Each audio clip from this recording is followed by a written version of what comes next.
Assalamualaikum warahmatullahi wabarakatuh.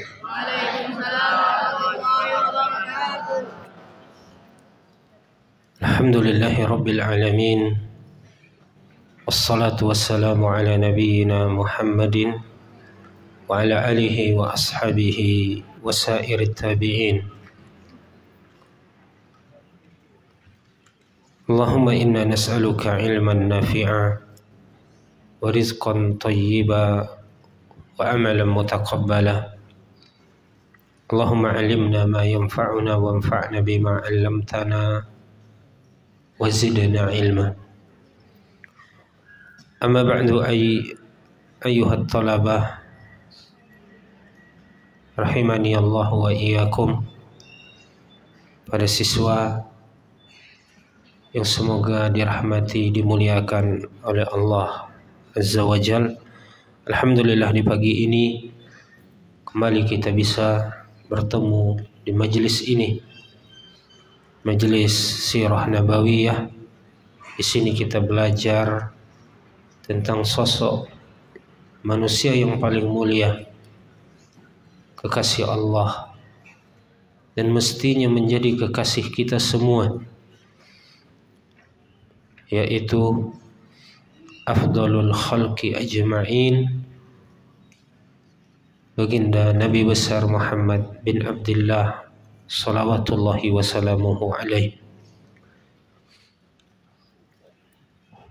Dan pada pertemuan sebelumnya kita telah berbicara tentang muqaddimah, apa pentingnya kita belajar sirah, kenapa kita mesti mempelajari sirah Nabi sallallahu alaihi wasallam. Dan insyaallah di pagi yang mulia ini kita lanjutkan tentang nasab Nabi kita yang mulia. Dan barangkali ini telah kita singgung di pertemuan sebelumnya, bahwasanya beliau sallallahu alaihi wasallam adalah Muhammad bin Abdullah bin Abdul Muttalib bin Hashim bin Abdi Manaf bin Qusay.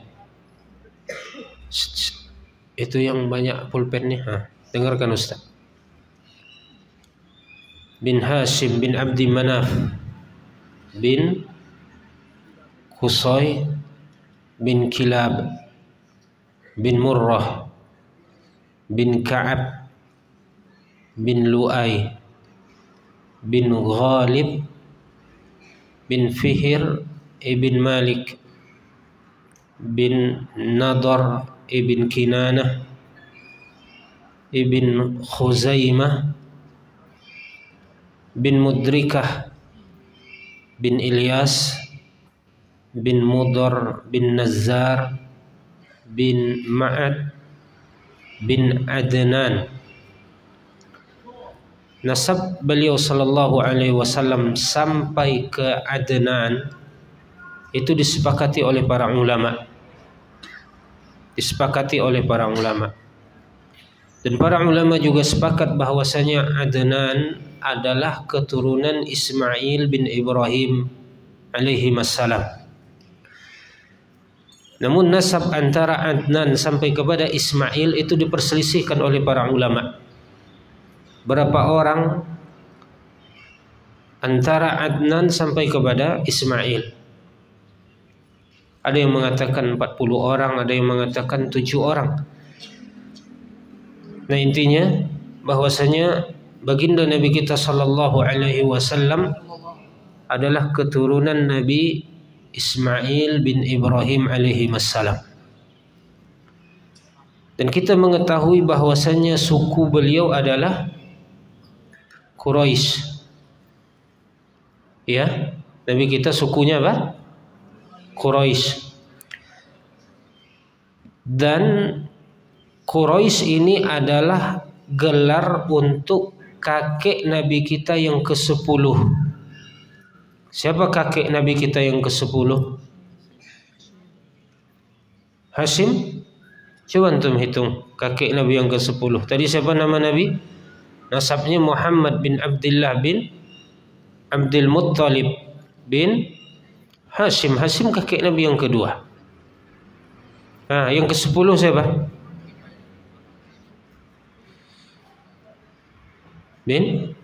Siapa? Fihr bin Malik. Ahsan, tabarakallahu fiik. Fihr bin Malik dialah yang bergelar Quraisy.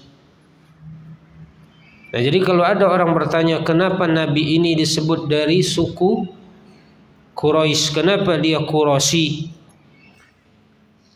Karena beliau keturunan Fihr bin Malik. Ini menurut kebanyakan para ulama sirah. Walaupun yang lain mengatakan bahwasanya Quraisy ini adalah gelar untuk pembantunya kakek Fihr bin Malik, yaitu An-Nadhr ibn Kinanah. Namun kalau untuk pembantu tentu tidak akan menjadi nama suku. Jazakallahu khairan, barakallahu fiik. Nah, intinya antum ketahui bahwasanya Quraisy itu adalah gelar dari kakek Nabi kita yang ke-10, namanya Fihr bin Malik. Nabi kita Muhammad bin Abdullah bin Abdul Muttalib. Abdul Muttalib kakek Nabi kita yang pertama. Bin Hashim bin Abdi Manaf bin Qusay bin Kilab bin Murrah bin Ka'ab bin Ghalib bin Lu'ay bin Ghalib bin Fihr bin Malik. Ulangi lagi. Muhammad bin Abdullah bin Abdul Muttalib bin Hashim bin Abdi Manaf bin Qusay bin Kilab bin Murrah bin Ka'ab bin Lu'ay bin Ghalib bin Fihr bin Malik. Jadi Fihr bin Malik kakek Nabi kita yang keberapa? Yang ke-10. Nah, keturunan dari Fihr bin Malik adalah keturunan yang baik-baik, bahkan keturunan Ismail alaihissalam adalah pilihan.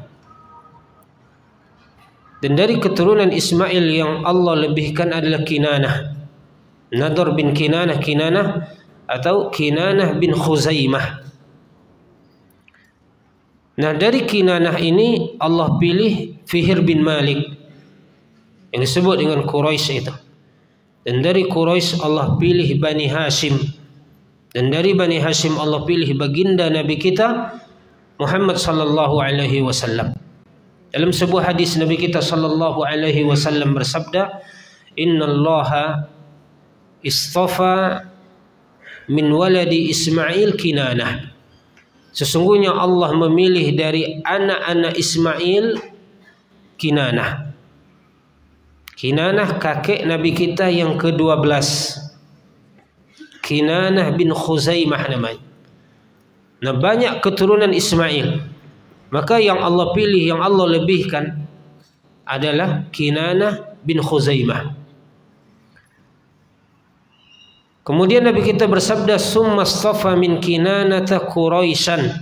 Kemudian Allah memilih Quraisy dari anak-anak Kinanah.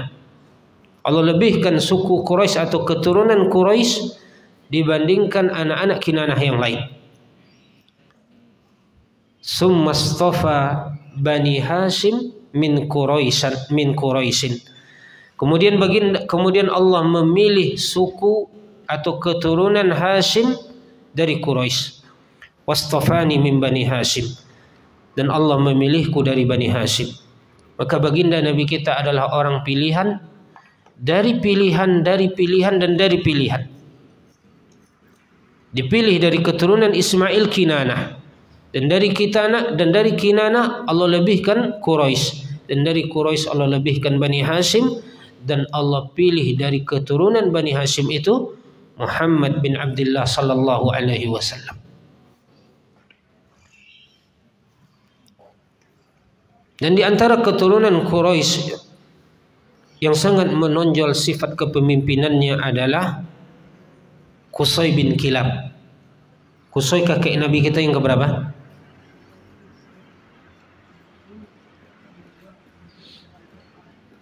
Yang keempat. Ahsantum, yang keempat. kakek Nabi kita yang keempat. Dahulu kaum muslimin, dahulu adik-adik atau siswa-siswa rahimakumullah, kota Mekah dipimpin oleh Nabi Ismail alaihissalam. Setelah Nabi Ismail meninggal, maka kepemimpinan Mekah dipegang oleh keturunannya. Hasil pernikahan Nabi Ismail dengan Bani Jurhum, inilah yang disebut dengan suku Arab. Nah,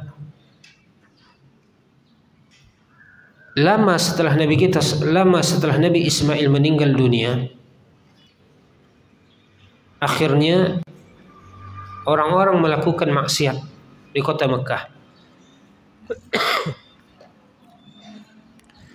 Dan bahkan tidak hanya sekedar maksiat, ada salah seorang pemimpin mereka yang bernama Amr bin Luhai.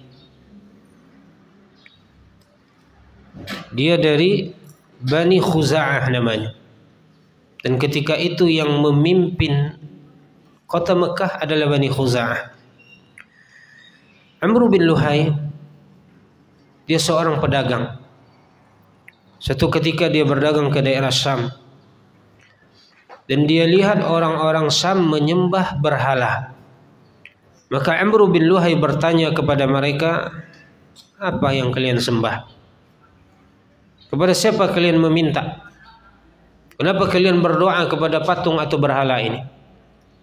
Maka mereka menjawab, ketika kami minta tolong maka kami berdoa kepadanya, dia pun memberikan pertolongan kepada kami. Ketika tidak turun-turun hujan, kami pun meminta agar hujan turun kepadanya, maka seketika itu hujan pun turun. Ketika rezeki kami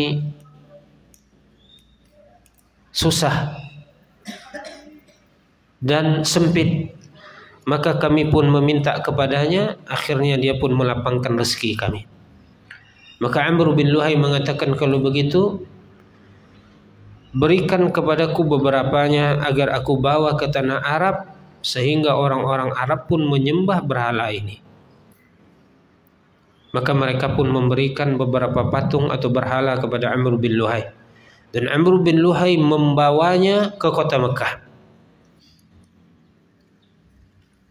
Dan orang-orang Mekah tidak mengenal yang namanya kesyirikan ketika itu. Mereka tidak menyembah berhala, tidak menyembah patung. Mereka mentauhidkan Allah Subhanahu wa ta'ala.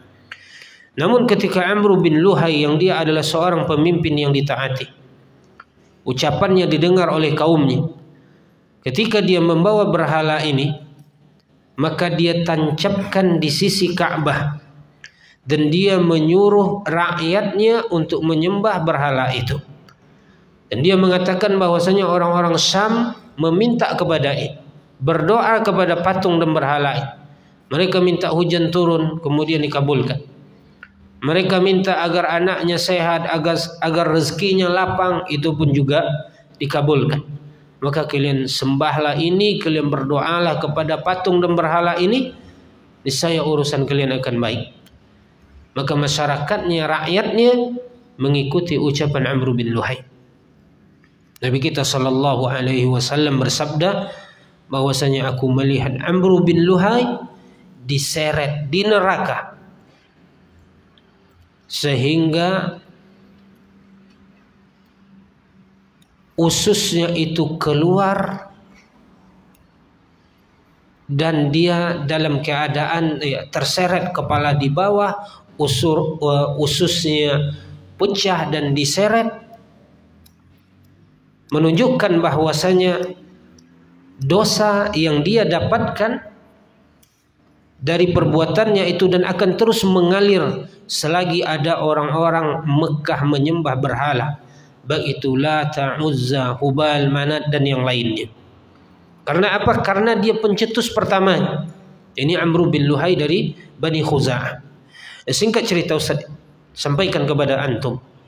Salah seorang dari kakek Nabi kita sallallahu alaihi wasallam yang bernama Qusay bin Kilab menikah dengan salah seorang putri dari pimpinan Bani Khuza'ah.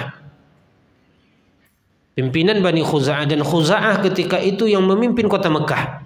Kunci Ka'bah mereka yang pegang.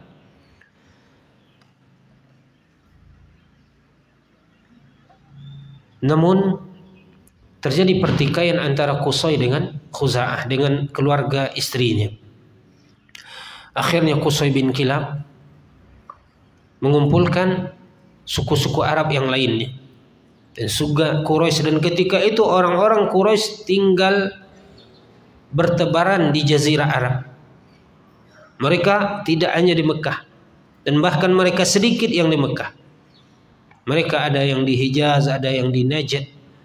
Intinya mereka tidak tinggal di satu tempat.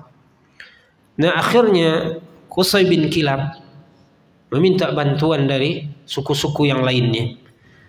Kemudian melakukan kudeta memerangi suku Khuza'ah tadi, suku dari istri.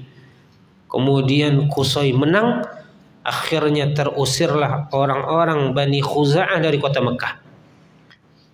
Lalu Qusay memerintahkan agar semua keturunan Fihr bin Malik, yaitu yang bersuku Quraisy, tinggal di kota Mekah semuanya. Semuanya tinggal di kota Mekah. Nah, Qusay tadi adalah kakek Nabi kita yang keempat, Qusay bin Kilab. Nah, Qusay lah yang memprakarsai itu, dan beliau yang mendirikan atau yang membuat Darun Nadwah, dan akhirnya beliau diangkat menjadi pemimpin kota Mekah. Tidaklah dikibarkan bendera perang kecuali apabila Qusay bin Kilab mengatakan perang, dan juga tidaklah dilangsungkan musyawarah yang penting kecuali di Darun Nadwah. Bahkan pernikahan orang-orang Quraisy pun akan dilangsungkan akadnya di Darun Nadwah itu. Dan beliau juga Qusay bin Kilab yang memprakarsai as-siqayatu war-rifadah namanya. As-siqayah memberi minum jemaah haji dan umrah. Ar-rifadah menjamu jemaah haji dan umrah dengan makanan gratis tanpa ada bayarannya. Nah, ini Qusay bin Kilab. Sehingga dengan hal-hal tersebut bertambah naik nama dan kepemimpinan Qusay bin Kilab tadi. Dihormati beliau. Dan singkat cerita, Qusay bin Kilab meninggal dunia. Akhirnya kepemimpinan kota Mekah dipegang oleh cucunya, yaitu Hashim bin Abdi Manaf bin Qusay. Hashim bin Abdi Manaf. Nah, Hashim mewarisi kebaikan-kebaikan dan jiwa kepemimpinan yang ada pada Qusay. Apa-apa yang telah dilakukan oleh Qusay juga diterapkan oleh Hashim dalam kepemimpinannya. Bahkan dia menambah, dia melebihkan karyanya dibandingkan Qusay. Antaranya tidak hanya jemaah haji dan umrah yang diberi makan dan diberi minum, bahkan hewan-hewan pun dia kasih. Dia taruh makanan nanti di gunung, di bukit, untuk burung-burung, untuk hewan-hewan. Kemudian dia juga membagikan roti-roti dan makanan-makanan yang sangat enak untuk jemaah haji dan umrah, memberi minum. Dan ketika itu sumur Zam-Zam belum digali lagi. Jadi tidak seperti sekarang. Kalau sekarang kan orang bisa ngambil Zam-Zam, oh kan ada Zam-Zam di situ Ustaz. Enggak.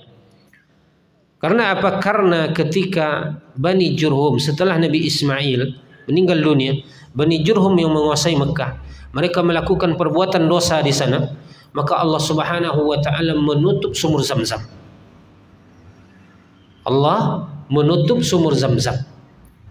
Jadi selama sekian periode mereka tidak mengenal, tidak mengetahui di mana sumur Zam-Zam itu, diakibatkan dosa-dosa mereka.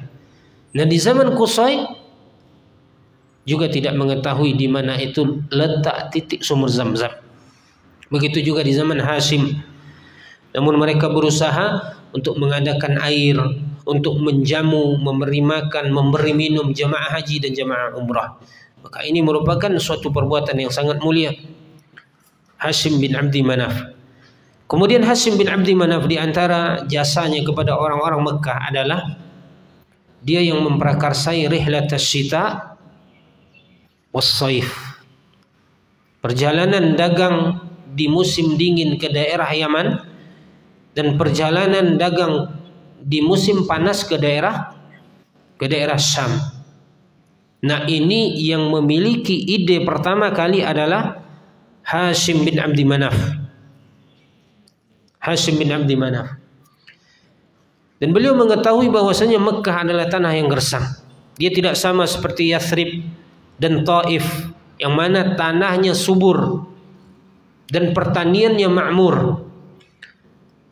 Mekah tidak. Adapun industri mereka adalah industri yang sifatnya kecil, yang sifatnya mikro, tidak yang besar. Maka Hashim bin Abdi Manaf seorang diplomat. Dia pandai dalam bertutur kata. Dia datangi raja-raja yang ada di Yaman, dia datangi raja-raja yang ada di Syam, dan dia minta agar orang-orang Mekah yang melakukan perjalanan dagang ke daerah mereka mendapatkan jaminan keamanan. Dan ketika itu susah. Antum bayangkan bahwasanya perjalanan mereka itu dengan unta, kafilah dagang dari Mekah ke Yaman menghabiskan 1 bulan kurang lebih. Begitu juga dari Mekah ke Syam 1 bulan. Dan banyak daerah-daerah kosong yang akan mereka lewati. Penyamun, kemudian bajing loncat, kata orang-orang jahat di jalan tidak akan tertutup kemungkinan ditemui oleh orang-orang Quraisy dalam perjalanan dagang mereka. Namun Allah Subhanahu wa taala memberikan nikmat aman terhadap kafilah dagang orang-orang Quraisy. Makanya dalam surat Al-Quraisy Allah abadikan ini. Apa kata Allah Ta'ala? Li'ilaf Quraisy ilafihim rihlat asyita was-saif. Maka Allah berfirman, "Falyabudu rabb hadzal bait allazi at'amahum min ju' wa amanahum min khauf." Allah mengatakan, maka hendaklah mereka itu mengibadahi Rabb hadzal bait, Tuhan pencipta pemilik rumah ibadah ini, allazi at'amahum min ju', yang telah memberikan mereka makan yang sebelumnya mereka kelaparan. Bayangkan Mekah yang gersang, tidak ada di situ sawah, tidak ada di situ kebun gandum, tidak ada di situ pertanian, tidak ada di situ kebun kurma, namun penduduk Quraisy tidak kelaparan. Siapa yang memberikan kepada mereka makanan? Allah. Wa amanahum min khauf, dan Allah memberikan keamanan kepada mereka dari rasa takut. Mereka merasa aman berjalan, melakukan perjalanan dagang dari Mekah ke Yaman, dari Mekah ke Syam. Ini merupakan nikmat Allah. Maka Allah katakan, ibadahilah Allah, Rabb, pemilik, penguasa rumah ibadah ini. Nah, itu Hashim bin Abdi Manaf. Dan singkat cerita bahwasanya Hashim bin Abdi Manaf suatu hari, suatu ketika dia melakukan perjalanan dagang ke Syam. Kemudian di Yathrib dia singgah. Antum tahu daerah Yathrib? Apa namanya sekarang? Madinah. Dia singgah di Yathrib. Kemudian dalam persinggahannya itu ternyata dia jatuh cinta dengan seorang perempuan dari kota Yathrib. Namanya Salma. Salma bintu Amrin. Dilangsungkanlah pernikahan antara Hashim bin Abdi Manaf dengan Salma. Yang namanya seorang pedagang. Dia tidak bisa berlama-lama di Yathrib. Dia harus melanjutkan perjalanan dagangnya ke daerah Syam. Maka Hashim pun bersama rombongannya berjalan ke daerah Syam. Dia tinggalkan istrinya Salma, dan ternyata Salma ketika itu dalam keadaan hamil. Hashim berdagang ke daerah Syam, dan Allah takdirkan ternyata di daerah Gaza, Palestina, Allah takdirkan Hashim meninggal dunia di sana. Meninggal dunia di Gaza, Palestina. Sementara Salma yang tinggal di Yathrib, kandungannya tadi tentu dari hari ke hari, dari bulan ke bulan bertambah besar.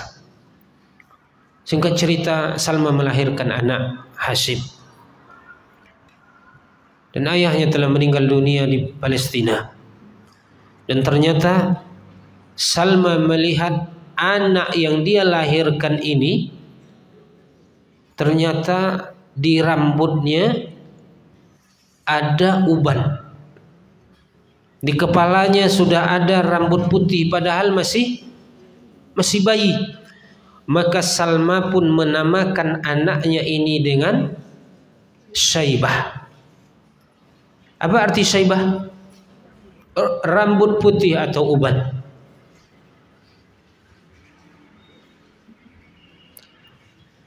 Dinamakan anak tersebut dengan Syaibah. Keluarga Hashim yang ada di kota Mekah, keluarga Hashim yang ada di kota Mekah. Ustaz, balik dulu ceritanya. Hashim tadi siapa nama bapaknya? Abdul Manaf, ya. Abdul Manaf memiliki 4 orang putra, yaitu Hashim, kemudian Al-Muttalib, kemudian Naufal, dan yang keempat Abdus Syams. Dan keempatnya ini pemimpin di kaumnya. Ada Hashim, ada Al-Muttalib, ada Naufal, ada Abdus Syams. Nah, keluarga Hashim yang ada di kota Mekah tidak mengetahui bahwasanya Hashim memiliki seorang anak di Yathrib, kecuali setelah umur Syaibah tadi menginjak usia 8 tahun. Nah, ini menunjukkan bahwasanya di zaman dahulu nikah itu mudah dan gampang. Kalau sekarang mungkin tidak. Dia pergi berjalan, kemudian dia melakukan perjalanan dagang sehingga di suatu tempat dia mau nikah. Kalau sekarang mungkin ditanya orang, mana bapakmu, mana emakmu. Nah, Hashim ternyata tidak diketahui oleh keluarganya bahwasanya dia menikah di Yathrib. Kapan tahunya? Setelah Syaibah umurnya menginjak usia 8 tahun. Antum bayangkan. Akhirnya keluarga Hashim yang ada di kota Mekah bermusyawarah. Ini anak Hashim adalah anak kita, dan Hashim adalah pemimpin kota Mekah. Anaknya adalah calon pemimpin untuk kota Mekah berikutnya. Maka siapa yang akan menjemput anak itu? Siapa yang menjemput? Al-Muttalib. Disepakati bahwasanya yang menjemput itu adalah Al-Muttalib. Dan antara Hashim dan Al-Muttalib juga sangat dekat hubungannya dibandingkan hubungannya dengan Abdus Syam dan Naufal. Berangkatlah Al-Muttalib ke Yathrib. Setelah di Yathrib dia bertemu dengan keluarganya Syaibah, dengan ibunya Salma, dan mereka itu dari Bani Adi, dari Bani Najjar. Dari Bani Najjar, penduduk asli kota Madinah. Ketika Al-Muttalib mengutarakan maksudnya ingin membawa Syaibah ke kota Mekah, maka itu ditolak oleh keluarga Salma. Mereka tidak setuju. Kemudian akhirnya Al-Muttalib menjanjikan bahwasanya kelak Syaibah ini akan menjadi pemimpin di kota Mekah. dia akan mewarisi kepemimpinan bapaknya. Maka barulah keluarga Salma menyetujuinya. Akhirnya berangkatlah Syaibah yang masih kecil, umur kira-kira 8 tahun, bersama Al-Muttalib, dibonceng di atas seekor unta. Antum bayangkan bagaimana perjalanan di zaman dahulu dari Mekah ke Madinah, dari Madinah, dari Yathrib ke Mekah. Di zaman itu belum ada jalan yang diaspal, belum ada jalan yang dicor seperti sekarang, belum ada kereta api, tren Haramain, kereta cepat Haramain, belum ada bus ber-AC. Kemudian jalanan masih berpasir, tanah, tak ada aspal, tak ada coran. Dan perjalanan dari Yathrib ke Mekah itu kurang lebih selama 1 pekan. Nabi kita dalam umrah menghabiskan 8 hari dari Mekah ke Madinah. Dalam berhijrah. Hijrahnya Nabi dari Mekah ke Madinah itu selama 8 hari. Nah, kurang lebih yang dihabiskan oleh Hashim bersama oleh Al-Muttalib bersama Syaibah juga 1 pekan, 7 atau 8 hari.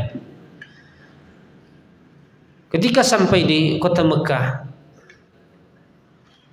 Syaibah yang dibonceng oleh Al-Muttalib tadi itu bentuknya sudah berubah tentunya.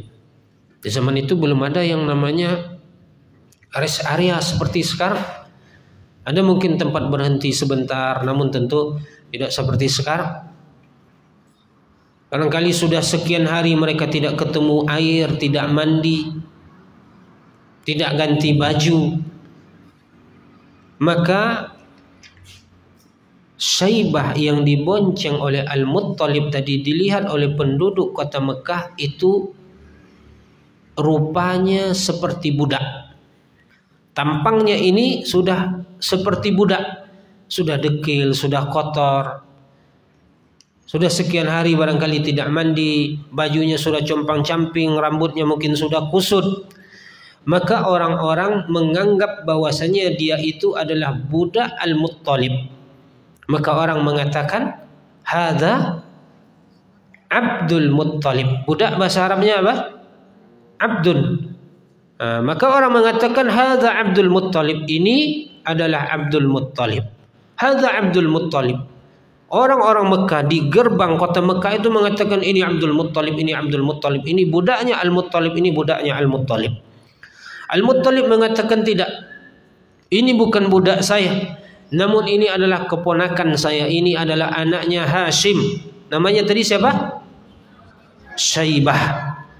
Akan tetapi semua orang mengatakan hadza Abdul Muttalib, hadza Abdul Muttalib, sehingga hilanglah atau kalahlah nama Syaibah itu disebabkan gelar, sehingga sampai besar sampai tua Syaibah ini dipanggil dengan Abdul Muttalib. Nah, Abdul Muttalib merupakan kakek Nabi kita, ayah dari Abdullah. Dan bagaimana kisah Abdul Muttalib, bagaimana kepemimpinannya, dan bagaimana dia melahirkan nanti anak yang banyak, 10 orang anak laki-laki dan sekian anak perempuan. Dan beliau juga yang menyambut kelahiran baginda Nabi kita sallallahu alaihi wasallam, karena Abdullah telah meninggal dunia sebelumnya. Nah, ini barangkali yang bisa saya sampaikan pada pertemuan ini. Dan sebelum kita tutup, kita masuk sesi tanya jawab. Kalau ada yang antum tanyakan, ada yang kurang jelas, dipersilahkan. Silakan, boleh dengan lisan, boleh dengan tulisan.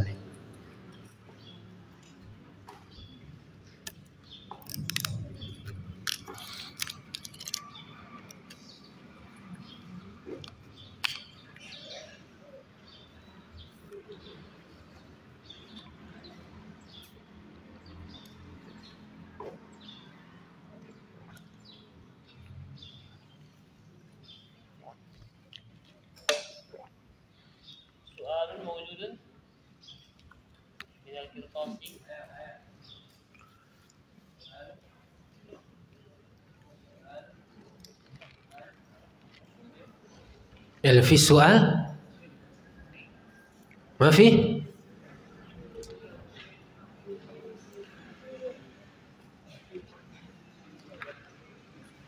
Ada apa di atas tuh? Kok antum lihat ke atas Ustaz? Hah?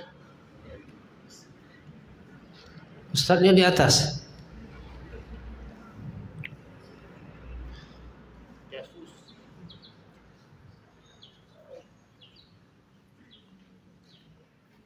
Enggak ada pertanyaan ya? Taib. Ustaz yang bertanya. Yang dapat tunjuk tangan ya.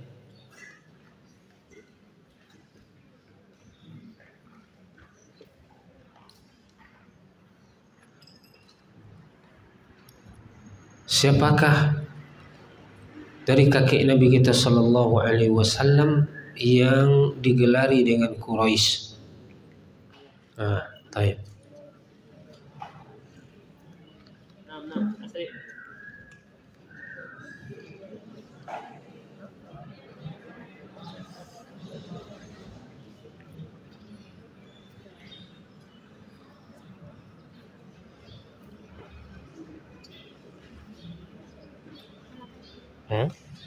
Nama kakeknya, nama antum siapa dulu?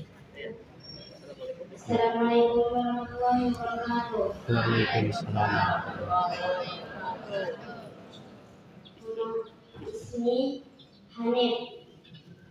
Jelasnya tasbih Sabi Injil. Nama kakek Nabi. Nama kakek Nabi yang kemudian digelari sebagai Quraisy adalah Fihr bin Malik. Masya Allah. Barakallahu fiik. Ahsanta, barakallahu. Hanif sah? Taib, tafaddal bil julus ya Hanif. Ahsanta. Nah. Sabi' jim? Ahsanta, Masya Allah. Yang rajin Hanif ya. Semangat. Taib, nah. Siapa nama kakek Nabi yang diberi gelar dengan Quraisy? Fihr bin Malik, kakek Nabi yang ke-10 kata Hanif. Masya Allah, jawabannya tamam, luar biasa, sempurna. Taib, siapa kakek Nabi yang memprakarsai agar orang-orang Quraisy semuanya tinggal di kota Mekah? Anak.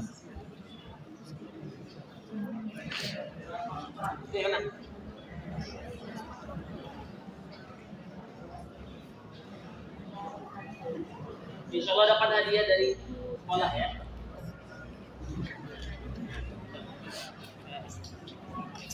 Assalamualaikum warahmatullahi wabarakatuh. Waalaikumsalam warahmatullahi wabarakatuh. Ismi Gazi. Siapa? Gazi. Gazi. Fasli Atami Alif. Samin. Kakek Nabi yang memprakarsai untuk pedagang Indonesia adalah Hashim bin Abdi Manaf. Iya, jawabannya betul, tapi pertanyaannya bukan itu. Jawaban yang betul, tapi untuk pertanyaan yang lain itu. Pertanyaan Ustaz apa? Yang memprakarsai semua orang Quraisy tinggal di kota Mekah, bukan perjalanan dagang. Qusay bin Kilab. Ahsanta ya Gazi. Na'am, barakallahu fiik. Iya. Bagus. Gazi. Baik. Fasl Samin Alif. Ahsanta, barakallahu fiik. Na'am. Iya. Adapun kakek Nabi yang memprakarsai perjalanan dagang musim dingin ke Yaman dan musim panas ke Syam adalah Hashim bin Abdi Manaf. Nah, itu diantara kakek-kakek Nabi yang sangat menonjol dalam kepemimpinannya, memiliki jiwa kesatria, pemberani, jujur, dan sifat-sifat baik lainnya. Barangkali ini yang bisa Ustaz sampaikan karena waktu kita terbatas. Kita cukupkan sampai di sini. Mudah-mudahan ini bermanfaat. Dan insya Allah di pertemuan berikutnya kita bahas tentang Syaibah tadi atau Abdul Muttalib. Bagaimana kisah beliau dan apa pelajaran yang bisa kita ambil dari kisah nasab Nabi kita sallallahu alaihi wasallam tadi. Wassallallahu ala nabiyyina Muhammadin wa ala alihi wa sahbihi wasallam. Subhanakallahumma wa bihamdik, asyhadu an la ilaha illa anta, astaghfiruka wa atubu ilaik. Assalamualaikum warahmatullahi wabarakatuh. Alhamdulillah. Naqulu syukran jazilan jazakallahu khairan. Nahmadimu amaliyat